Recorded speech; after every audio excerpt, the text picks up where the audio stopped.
I'm back. This is What Are We Missing? It's Wes. Still holding it down without Josh. He's still on vacation with his wife. So can't wait till he gets back. But got a really dope guest with me right now. If you're a person that takes the mental side of the game lightly, you need to listen to this episode. Like, drop everything that you're doing and listen right now. I got Emily Perrin. Found her on Instagram recently. Gotta love Instagram. Gotta love Instagram. So I love your stuff.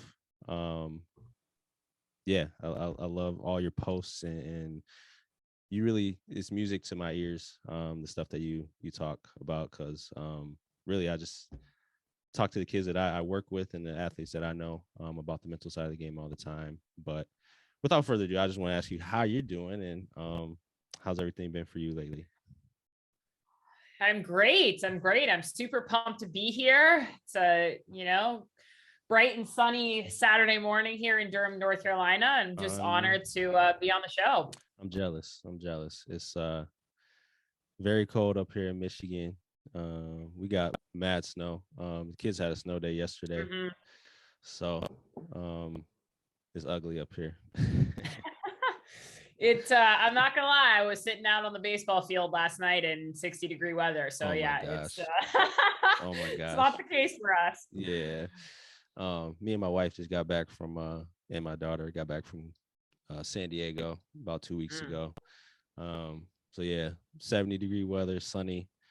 Then we had to get back here to mad snow. It was like we just missed the snow. It was a snowstorm. So luckily we got back before it happened, but not ideal for sure. No, definitely not. So cool. Let's get into it. So Perrin Wellness and Performance, that's your company. Talk to me more about that and the vision and how it started and your vision for the company. Yeah. So, well, really, I think that this started when I was a kid, So my father, I grew up as a coach's daughter, for the first 8 years of my life. My dad was a college basketball coach. I grew up, he coached at the University of Virginia. Oh, okay. I grew up in U-Haul. And so from a very young age, I was embedded in college sport. That's really some of my earliest childhood memories are, riding on the bus with the team and, being at games and being on the sideline. And twofold, he has a PhD in sports psychology. So from a very young age, I also saw this kind of other side of the game, right? I mean, so much of my childhood, my life has been, dad's in the other room on a conference call with, professional players. He's been in and out of the NBA for about 20 years. He's been to 2 World Cups. So, this has been a really big part of my life. Then obviously I became an athlete, played at the collegiate level, became a coach. And, kind of twofold, that when I was coaching in the Ivy League at Penn, that's when I was really kind of like exposed to, wow, like my girls, my kids, like they need help. They need help navigating all that is on their plate as college athletes. And really so little of what I loved about coaching was like the X's and O's, the tactical and the technical piece of the game. I will always love soccer, but I loved the connection. I love the relationships. I loved sitting down with players and like truly asking, like, how are you? Right? Like, how can I help you? And twofold, I have really struggled in this realm of my life and sport in particular. I've had a lot of anxiety. I've always had anxiety. I've dealt with panic disorder. I've had to spend time in inpatient psychiatric care because my panic and my anxiety were so bad. And so really, my business and my vision and my purpose came from, I think, a combination of my own struggle and knowing the struggle that so many athletes go through and really just wanting to give back and to say, oh my gosh, like we need to be helping athletes. We need to be giving them tools and skills that empower them to own their journey with this stuff. And so, my business arose from my personal journey in trying to heal myself and my Right. anxiety through mindfulness and meditation and breath work and getting on a yoga mat every single day. And about kind of 4 or 5 months into like really just deciding that I was going to dive headfirst into this stuff for myself, I was like, oh my gosh, this is it. This is how I want to work with athletes. Yeah. And so, yeah, that's really kind of where the vision started. And I mean, gosh, I wake up every single day. I'm so blessed to do what I do. I absolutely love it. Incredible. That's incredible. I love that story. And I feel like this needs to be normalized, in the world of sports. When I was coming up playing basketball, it was like if you mention anything vulnerable, like you were looked at as like a soft person, or man, you're not tough, you're not mentally tough. But I feel like the spaces that you create, like will actually, create a mentally tough person. You know what I mean? I feel like you have to be, vulnerable and open up to get to that. So that's amazing. So so you say you played sports. So what was your sport actually? Soccer. Soccer. So Okay. yeah, I think my dad was a little upset about that because my sister, she was a high school athlete, but didn't play collegiately, and my hand-eye coordination is terrible. So I think he was pretty bummed that I wasn't able to pick up a basketball. But soccer. So I played soccer. I actually spent my first year at the University of Vermont, and then I transferred back to UVA, finished my career there, and then really got straight into coaching. Dope. I love it. Playing in the ACC, that's pretty sweet. So like North Carolina, they typically have a really good soccer program, right? Oh yeah, I mean the ACC is I think the best conference with women's soccer. I mean, you got North Carolina. I mean, Duke has a great program. Florida State has won the national championship, I think more than any other college program, or North Carolina, UNC. I mean, great conference, tough conference. I mean, every weekend in ACC soccer, you're playing, an NCAA potential Final Four team. That's really kind of what it is. Like it's so. Yeah, that's tough, but I'm sure it was fun. It was good memories. Yeah, no doubt. So back to your company. So we talked a little bit about this off camera, but you have some pretty big clients that you're working with. Talk to us about that. Yeah. I mean, oh my gosh, I don't really think I can take a lot of credit for that. I think I got lucky, and I think, to be fair, like being an entrepreneur is a little bit about like work hard, right? And get lucky. I happen to be I happen to live in an area where, look at the top 3 Division I schools in this area, right? You got Duke, UNC, and NC State. Very lucky, right? And so, I got my foot in the door with Duke baseball, really. And they, oh my gosh, I am forever indebted and grateful to head coach Chris Pollard for just giving me a shot, right? And believing in my vision and what I brought to the table. So that has kind of opened the door. But really, I work with people all over the country. This work is so much about because what I do is still, in a sense, pretty unique. There aren't very many people moving in the space that I'm moving in, meaning like really combining into this kind of holistic picture, the practices and the modalities that I work with players through. Like they're not a lot of people doing that. And it's still very new, like a lot of my job right now is continuing to educate, like, hey, what is mindfulness, right? What is the purpose of yoga, right? I think we as athletes, and particularly in athletic society, bring a lot of bias and stigma to these practices. And so a lot of that is trying to break it down.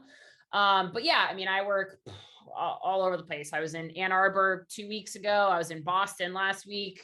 So really this work is about like, hey, who are the head coaches, who are the programs, who are the players that value this stuff, right? Right. And Right. want to be bringing it to their organizations or their teams or their lives. Yeah. Yeah. No doubt. That's super cool. Yeah, that reminds me of what you said before. Like you try to coach a thing, the X's and O's thing. I'm like a similar type of guy. Mm-hmm. I tried to coach a thing too, not at the level you did, but more like on the youth level. Mm-hmm. Um, I'm all about the relationships too, Yeah. and kind of digging deeper and trying to find how to motivate, trying to find out how to encourage. Yeah. So yeah, I'm definitely like you. So the mental side of the game, do you think athletes as a whole take this part of the game as serious as they should? Yeah, that's a great question. I think we're moving in the right direction. I Okay. think we are, I think we're seeing more and more athletes, A, talk about it, Hmm. B, prioritize it. And, I still think it's a toss up, right? Yeah. Especially at the collegiate level, it's a mix, right? Right. Sometimes you get guys and gals who are really invested in it and put a lot into it, and sometimes you don't. And I Hmm. think it's the hard part is it's so unique, right, to every individual. And I really try to emphasize this in the work that I do. Like, what is going to work for one player is not going to work for the person sitting next to them, right? So Right. much of Right. this is trial and error, and it's individual, and it's making constant adjustments and being flexible and open to whatever the process involves of like tweaking the mental side of the game. But it looks and feels like different things to different people, Yeah. right? Yeah. And so yeah, I think some athletes that I come across really prioritize it. Obviously, like the ones, especially like my pro, the pro athletes that I'm working with, right? Like they're not seeking me out if they're not prioritizing this, right? Like Right. you don't go to a mindfulness and performance coach if you're like, nah, whatever, right? Yeah. So, I think we are. I think we're getting to the place where it is it is not an added thing that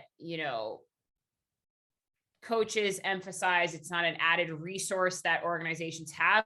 Like, it's a must. And I think Yeah. that's because a little bit of like where we are in 2022, right? Like, Hmm. still in the middle of a pandemic, and technology is like has completely evolved and transformed like who we are as human beings, right? Yeah. We're Yeah. more distracted, than ever. Right. We're also more anxious, depressed, and isolated than we've ever been. Absolutely. And so all of this kind of plays into the 21st century athlete, right? And how that's Hmm. impacting them. So I think people are really starting to see the importance of this stuff, but Hmm. I still think it's hit or miss. And I have a lot of athletes that like, as they come into their college career, they start to take it more and more seriously, For right? sure. For sure. Because they also, I'm a really big mind body person.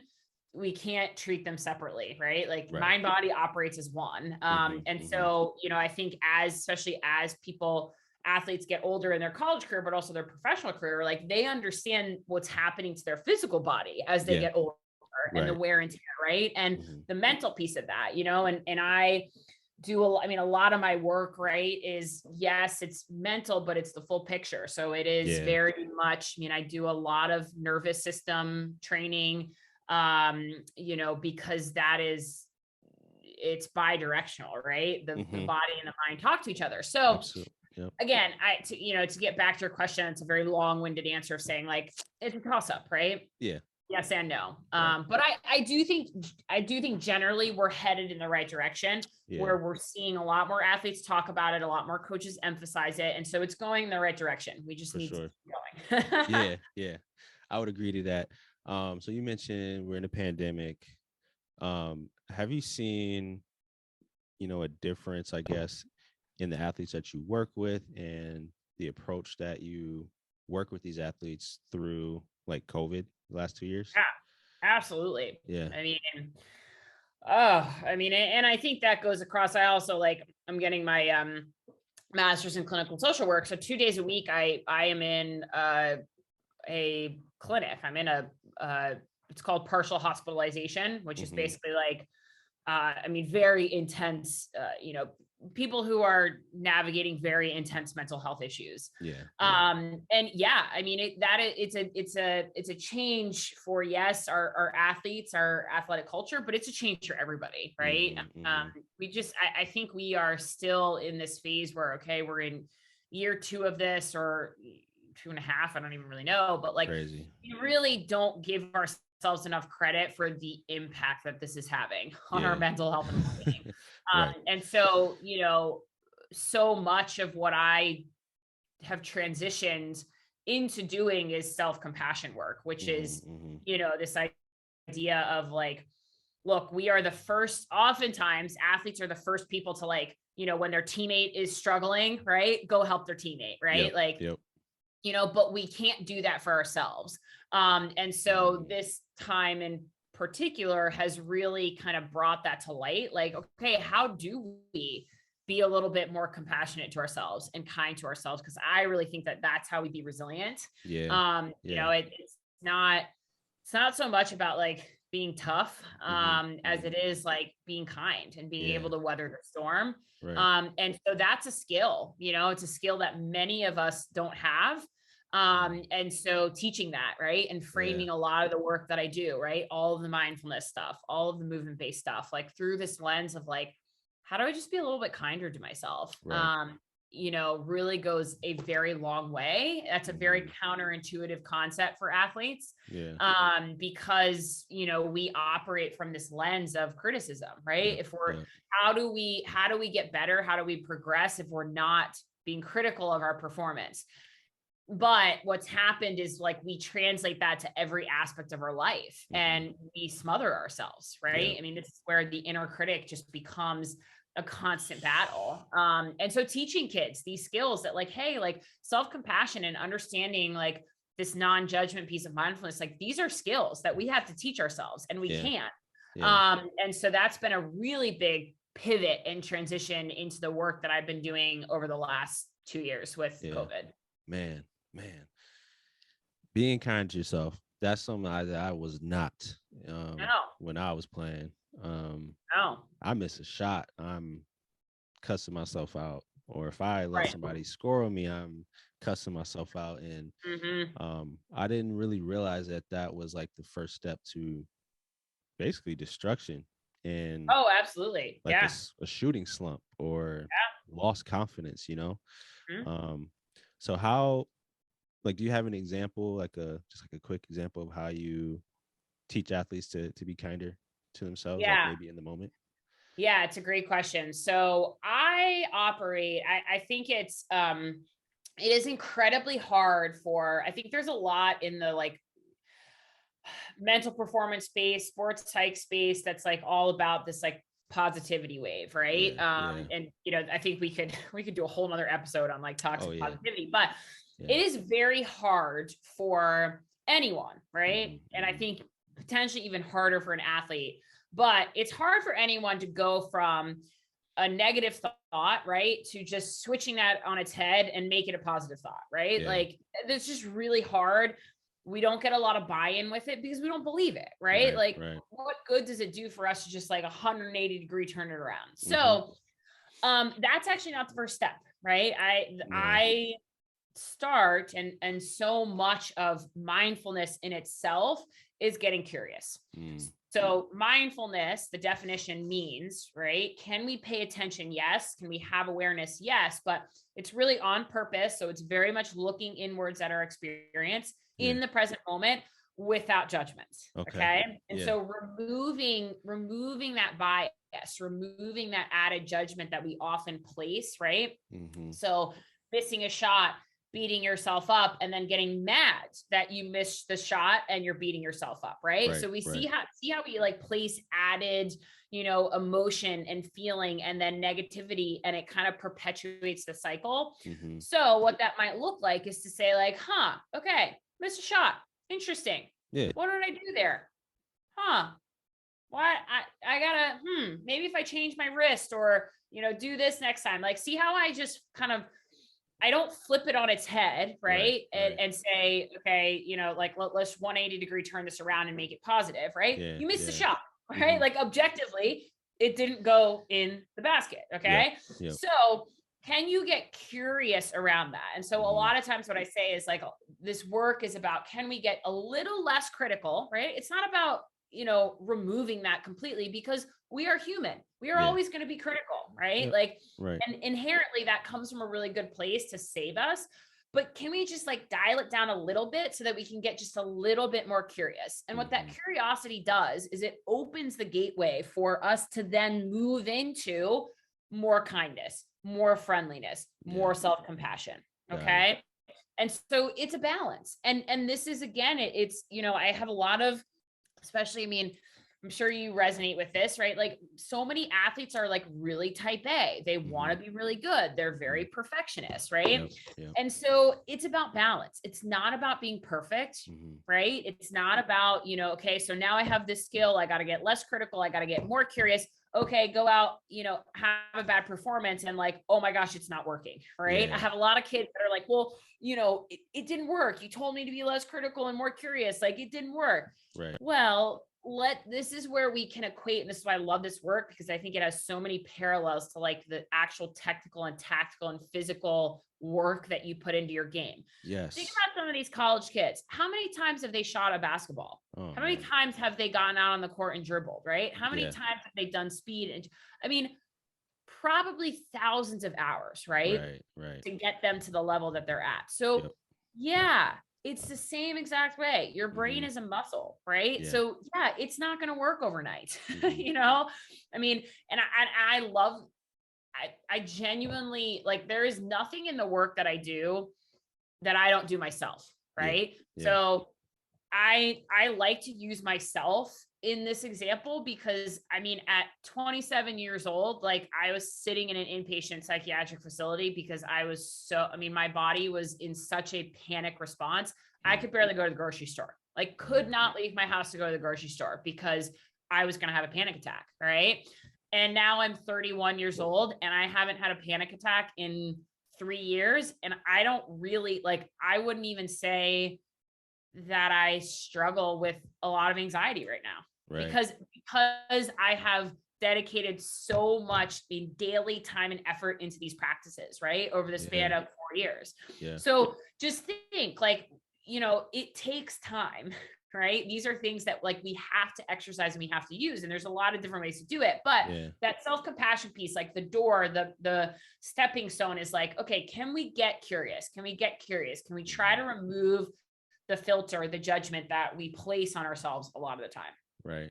Gosh, that's so good. And I'm like, if you were, so it seems like you have it kind of mastered and figured it out now. What would your career would have been like? Oh yeah, like a better idea, or you got a handle on it. Like, what would your career, how would that have been different if you had the same mindset that you do now back in your college days?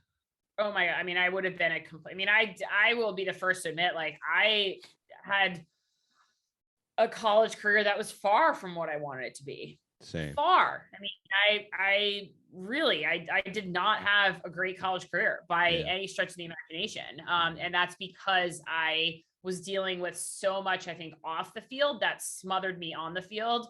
I was, flooded with injury. And, I think there, again, this is why I take this holistic picture, because it's all connected, right? So what we know specifically with things like mindfulness and breath work and meditation and yoga is, like, they are just as impactful for the brain as they are the body, right? They boost immune functioning, right? What is immune functioning for? Sick, right? Like, I'm not kidding you. Like, I was chronically sick, chronically injured in college.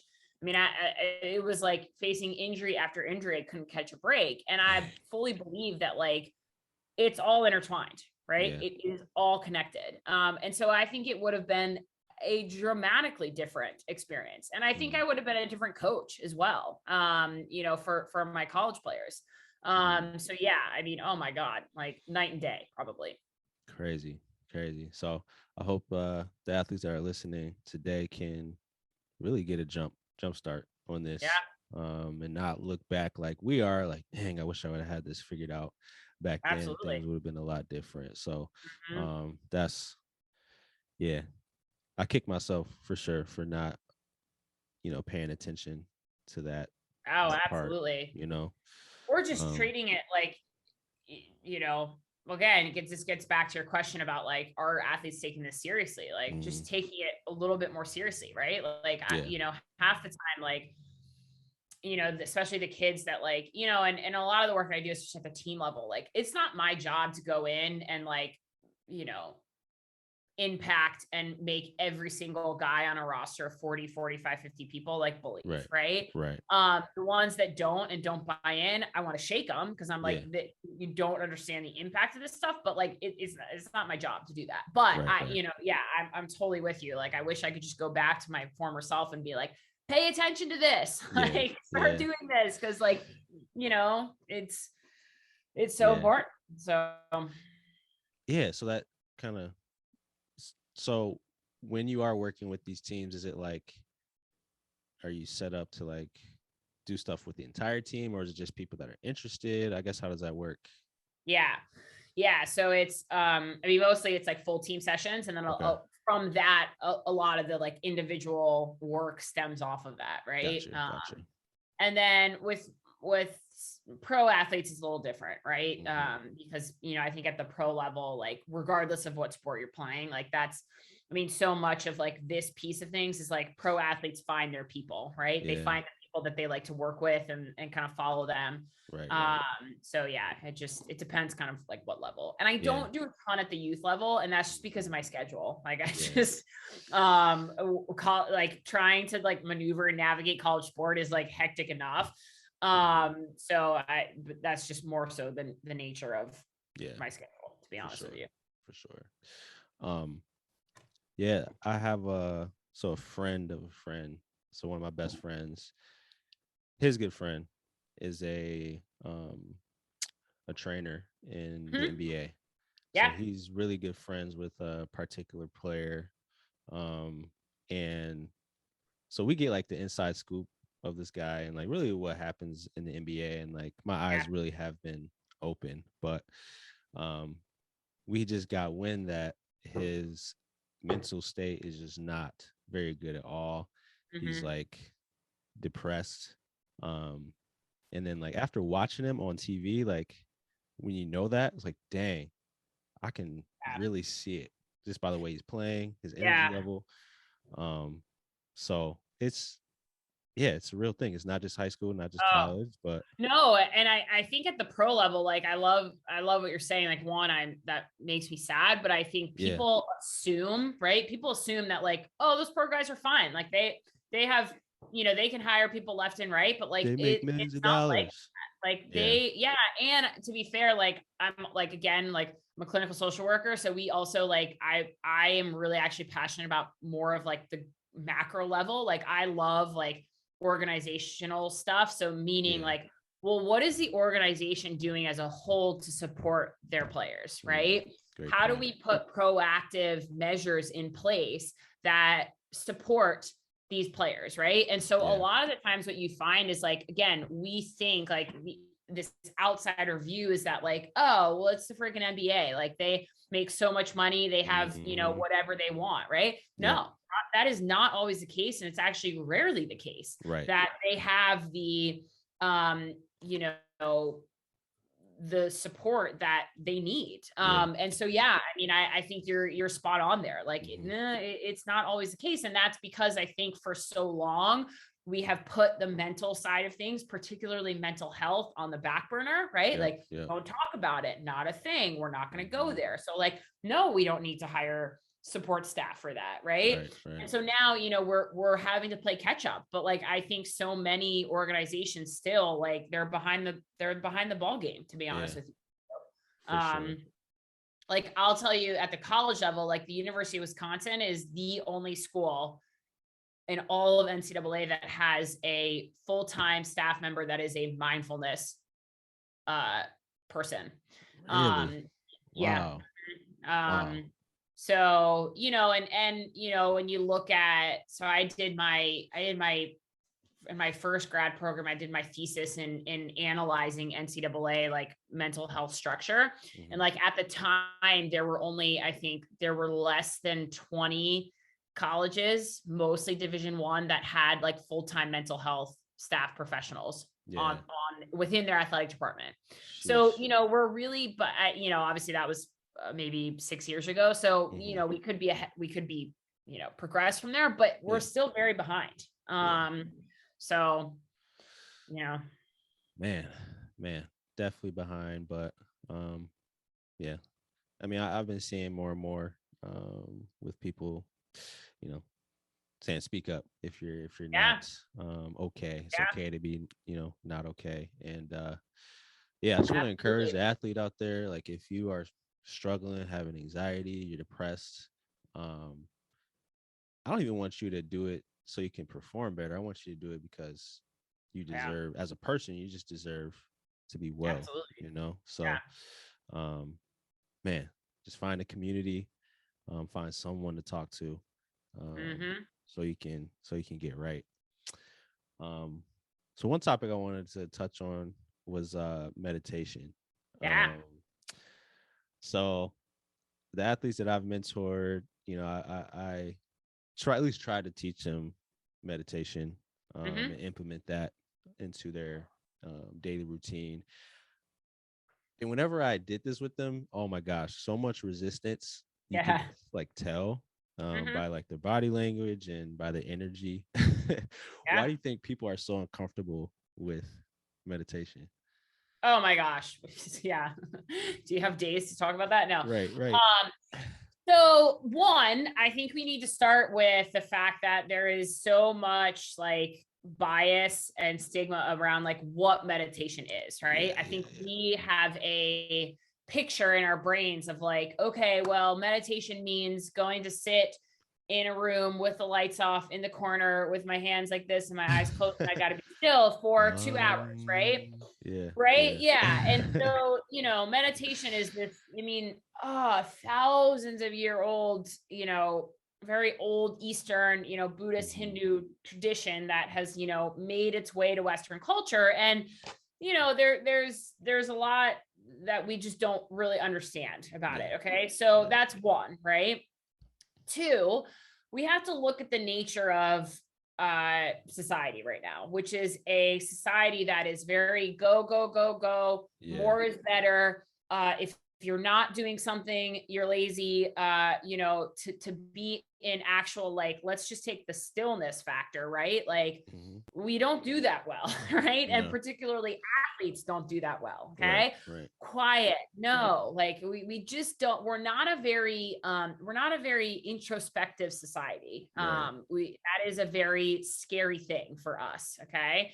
And so, yeah, I mean, there is absolutely resistance. And I think there is also resistance in this, like, well, especially, you know, in a lot of team sport, right? Sport culture, like there's no I in team, which I hate. And I think is very false. The reason being, right? If you have a team that is full of a bunch of I's that don't have their crap together, right? And aren't functioning well as human beings, you're not going to have a great team, right? And so you need the eyes of your team functioning and whole and well, right? Mind, body, and soul in order to come together as a team.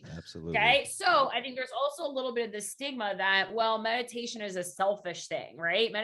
How is meditation, right? Me going to do this going to help me as an athlete, AKA me fit into the greater team, you know, success. Okay. So there's a few things, right?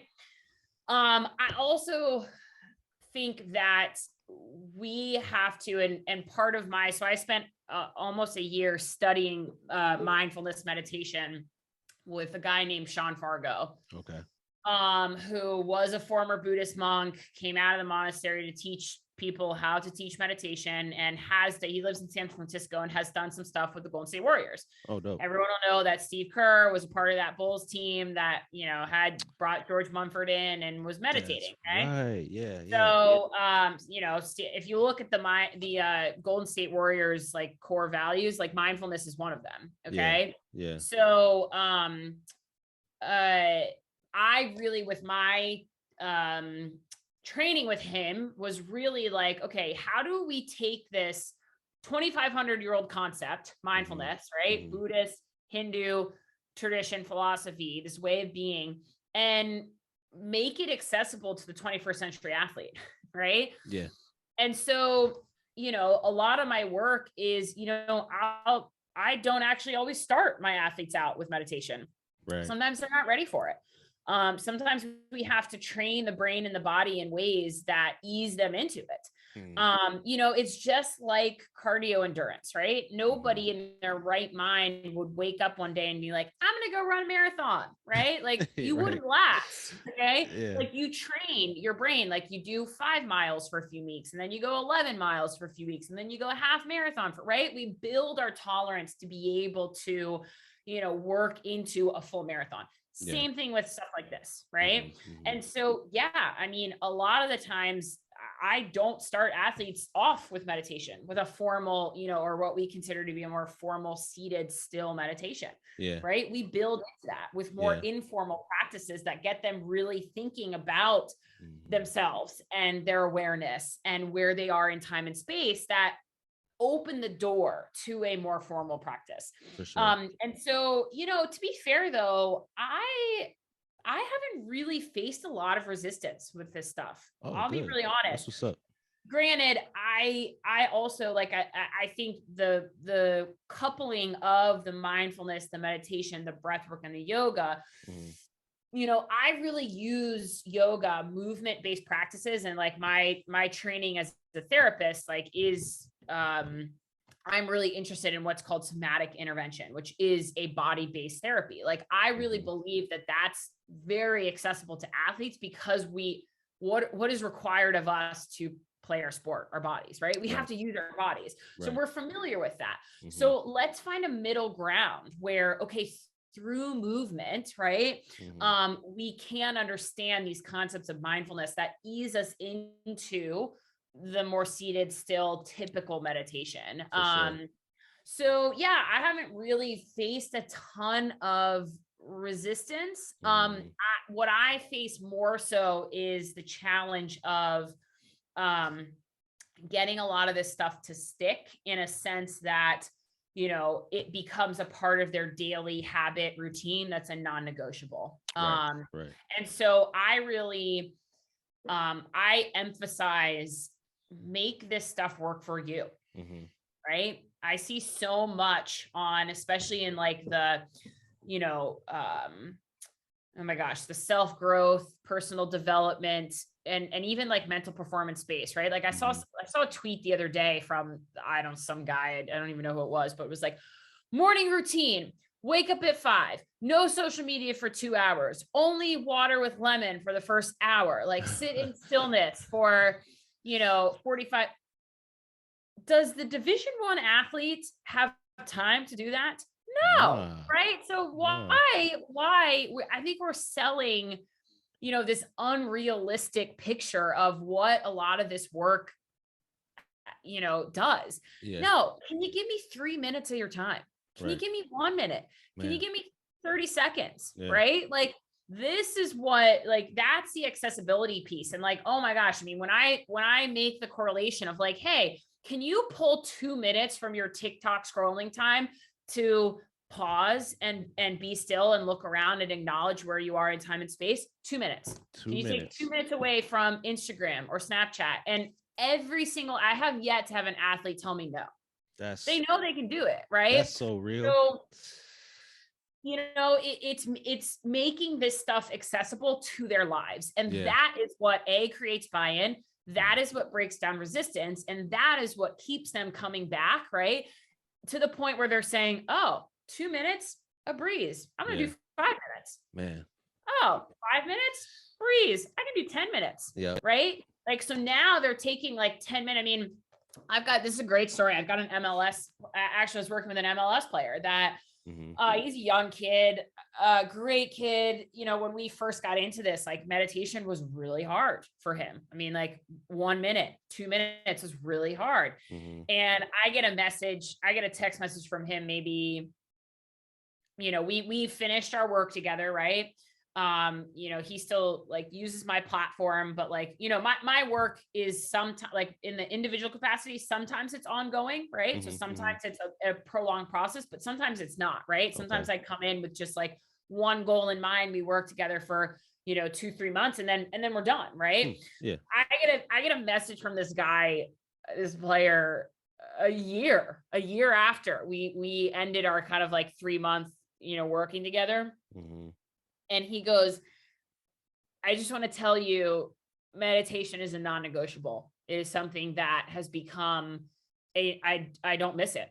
It is one of those things like, it has become a part of my routine that keeps me so grounded. Right. Yeah. And like, that's just like, I have chills as I'm telling that story, because like, that's how you, and we very much like eased him into that. And like a year later, he's doing it, right? Yeah. He's doing it. And that's, that's what you want out of these athletes. So for sure. Gotta love success stories. Yeah. Great one. Yeah. And then previously you mentioned like some of your athletes are like, oh, 2 minutes, I can do 3, or I can do 5, I can do 10. Yeah, it's kind of like you mentioned, running. Absolutely. Like, I ran a mile today. I ran it, man, 6:30. I could probably get a mile and a half in tomorrow or the next week, man. My goal is to get to 3 by the end of the month, So yes, seems like it's just like a similar path. But you gotta just take it. And then the 2 minutes from TikTok. So I get on my phone. I'm not sure if you get it. Like every Sunday at 9. Yes. My screen time, right? Terrible. Like I dread Sunday mornings at 9 a.m. because I'm just like, oh man, I looked at my phone for that long. Like I know. Like if you actually look at that, like that's a lot of time. I mean, obviously I'm doing a lot of stuff on social media for the chosen ones, So I think this is a great example, right? To take it back to that, can you get a little less critical and get a little more curious, right? So like, this is a great example for people like you and me. Like that's our business, right? That's how we reach people. So there's a little bit of it. Again, we're not going for perfection. We're going for balance. So understanding that like, oh, well, my screen time actually serves a purpose, right? But could I potentially get a little bit more interested in when I transition from, okay, I'm on Instagram to post something to now I'm just scrolling, right? Like, what does that look like? Right? I'm not judging it, right? I'm not going to beat myself up over it. I'm just going to say like, this week, that's my goal. I'm going to get a little bit more curious about that. Right. Like what's behind that, right? Like, do I feel like I've got to like go check all these people out, or like what's behind that, right? That's how you would approach getting a little less critical, a little more curious. And that opens things up for people. Yeah. Get more curious. I love that. I love that angle. That's dope. So we may have an athlete listening thinking like, I want to start into this meditation thing. I just don't know how. How would you recommend an athlete just kind of branching out and starting out on his or her own? Yeah, that's a great question. Cause I think there's so much out there, right? So many resources, so many apps. I prefer, and this is how I learned meditation. This is how I learned to teach meditation. Because there's a lot, people need to understand that not all meditation is equal. There's a lot of different goals and objectives. There's 100 different ways to meditate. There are 100 different variations of meditation. So we need to really understand the goal of our practice first, right? Okay, so the first question I ask when athletes come to me, like, why do you want to meditate? What are you looking to get out of it?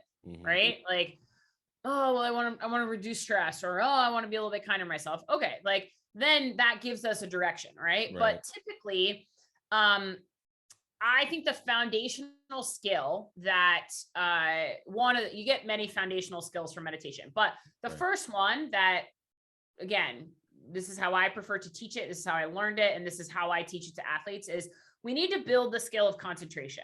And so what that looks like typically is like we use the breath or the body, right? feeling the body, feeling the breath. And we just keep coming back to that, right? Yeah, So if we're going to sit for 2 minutes, right? Okay. Pick one, feeling the body. Okay. Feel my seat, feel my body. Every time I get distracted or I just kind of wander off, I just come back, come back. We train concentration, we train attention.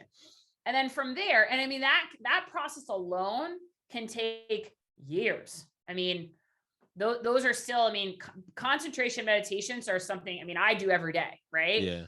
In addition to other practices, right? Right. So, you know, a lot of my self practice is now what's called more mindfulness meditation, which is actually, we're now starting to like work with our own thoughts and dialogue, which again is a much more advanced skill, different objective, different type of meditation. So right. I would say if you're looking to start simple, start with 1 minute, right? Like 1 minute, feel the breath, feel the body, notice when you wander off, and you don't even need to close your eyes. Like sometimes it's as simple as just like pausing and sitting still for 1 minute. If you can't sit still for 1 minute, like maybe you stand for 1 minute, right? Maybe you do it in bed before you go to sleep at night, right? Give me 1 minute, and then go to 2 minutes, and then go to 5 minutes. So build incrementally with your time, but really stick to that theme of like, okay, breath, body, come back, train your attention. That's where I would start first. And a lot of the apps like Headspace, Calm, I use 10% Happier. I think that's a great app. Even like, I mean, just, you know, YouTube and stuff, but like, you know, body scan or, you know, breath focus meditation, right? Whatever it is. That's kind of where I would start. Start simple, start small, do it every day. I would say pick a time in your day where you know you can do this. Like if you really struggle to wake up in the morning because you're going to bed late at night, meditating in the morning is probably not going to be your thing, right? You know, a lot of athletes that I work with really like to do it kind of smack dab in the middle of their day because they're transitioning from being in class all morning to practice in the afternoon. So they like that kind of like midday, like stop, notice where I am, feel my breath, feel my body, right? That kind of transition. And it is a nice segue into performance. So look at your day and kind of strategize, like, where are you going to do this? So, man, where were you when I was in high school? That's my question. I mean, where was I when I was in high school? I mean, right? I'm 32. We're around the same age, so you're in high school too. So, man, great interview. Just 2 quick questions before we wrap up. Where can people find and get in touch with you online and on social media? Yeah, so social media, Instagram is where I'm most active. So Emily Larson Perrin is the main one. That's me, right? That's I put so much. I mean, I put a lot of educational content out there. And then my business is Perrin Wellness and Performance. That's another Instagram account. And usually I just, that account is mostly like, it's kind of thoughts from my Twitter. So my Twitter is Emily L. Perrin. And then I just reposted my Instagram. So I'm on Twitter. My website, perrinwellnessandperformance.com, has all my stuff. I do a lot of like free meditation challenges. I just did one in February, so I'll have another one in a month or so. But yeah, that's kind of where people can find me. Awesome.